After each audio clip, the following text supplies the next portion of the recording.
మనతో పాటు అయితే ప్రస్తుతం కేవైసీఎస్ అధ్యక్షుడైన కొండా వెంకటేష్ కుమార్ గారు ఉన్నారు. మరి అన్నతోనైతే మాట్లాడదాం. అన్న నమస్తే అన్న.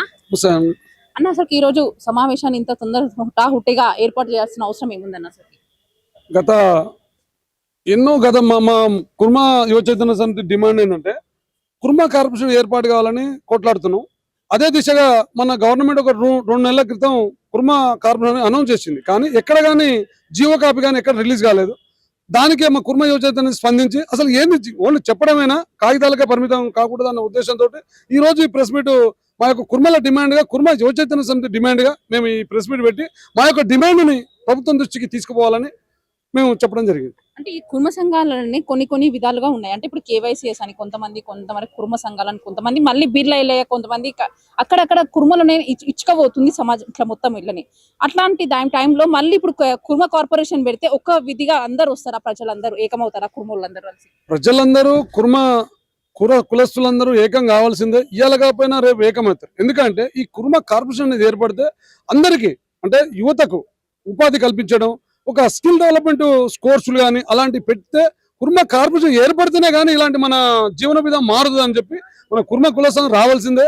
ఈ రావడానికి కుర్మ యువ చైతన్య సమితి గ్రామాన మండలాల్లో జిల్లా స్థాయిలో అన్ని కమిటీలు వేసి కుర్మని యువ చైతన్యాన్ని యువ తరానికి అందించాలనే కుర్మ యువ చైతన్యం పోరాడుతుంది. అంటే ఇప్పటికీ కూడా కుర్మ వాళ్ళు బయటికి రాకుండా చాలా మంది ఉన్నారు. అసలుకి వాళ్ళని బయటికి తీసుకురావాలంటే మీ ఆలోచన పద్ధతి ఏంటి అసలు?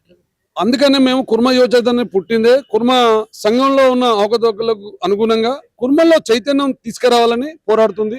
అందుకనే ఇలాంటి వాళ్ళని తీసుకురావాలంటే గ్రామ స్థాయి నుంచి ఉండాలన్న ఆకాంక్ష కుర్మ యువ చైతన్య సమితికి ఉంది. కనుక గ్రామ స్థాయిలో మనోళ్ళు ఆర్థికంగా దృఢంగా ఎవరున్నారు, ఎంతో ఆర్థికంగా ఉన్నా విద్యాపరంగా మనోళ్ళు చాలా వెనుకబడి ఉన్నారు. కనుక ఆ విద్యను కనుక మనం అందియగలిగితే ఈ చైతన్యం అనేది వస్తుంది. కనుక ఈ కోకాపేట దొడ్డి కొమర ఆత్మగౌరవం బిల్డింగ్ అనేది మన కుర్మ విద్యార్థులకు విద్యను అందించే దిశగా ఉండాలని మేము పోరాడుతున్నాం. కనుక ఈ విద్య అందిస్తే ఆటోమేటిక్గా వాళ్ళే వస్తారు, చైతన్యం వస్తుంది, కుర్మ జాతి అనేది కొంచెం ముందు వస్తుంది అని నేను కోరుకుంటున్నాను. అయితే ఇదే మాట రేవంత్ రెడ్డి గారు కూడా అన్నారు కదా మొన్న విధంగా.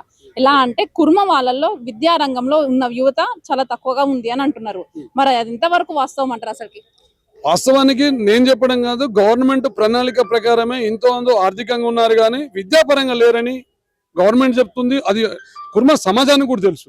కాకపోతే మనోళ్ళంతే నీతికి నిజాయితీకి బుద్ధిమంతులు ఆ గవర్నమెంట్ కూడా చెప్తుంది. కానీ వాళ్ళు మనల్ని బుద్ధిమంతులు నీతిమంతులుగానే చూస్తారు. కానీ మనకు రాజకీయ పరంగా వాళ్ళు గవర్నమెంటే చెప్పింది కదా, మరి గవర్నమెంట్ చెప్పినప్పుడు మనకు కొంచెం కార్పొరేషన్ పరిధిలో కొంచెం రిజర్వేషన్ కల్పించి రాజకీయ రిజర్వేషన్ కూడా మనకిస్తే మనం కూడా రాజకీయంలో ముందుకు పోతాంగా.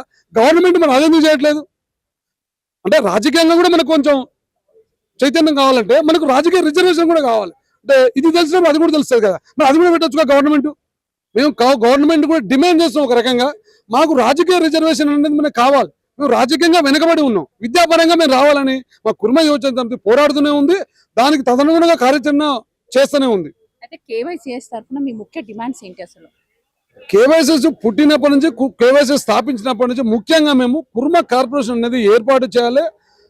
కుర్మ యువతకు, నిరుద్యోగులకు స్కిల్ డెవలప్మెంట్ కోర్సులు కానీ ఉద్యోగ పరంగా కానీ ఎలాంటి అయినా కుర్మ యువ చైతన్యం ఏర్పడిన తర్వాత మేము కొట్లాడే ప్రధానమైన డిమాండ్ కుర్మ కార్పొరేషన్ ఏర్పాటు చేయాలి. అలాగే మన కుర్మల ఐకాన్ అయినటువంటి దొడ్డి కొమర విగ్రహాన్ని ట్యాంక్ బండ్ మీద పెట్టాలి. అలాగే ఆయన యొక్క వర్ధంతిని జయంతిని కూడా అధికారికంగా జరపాలని మేము పోరాడినాం.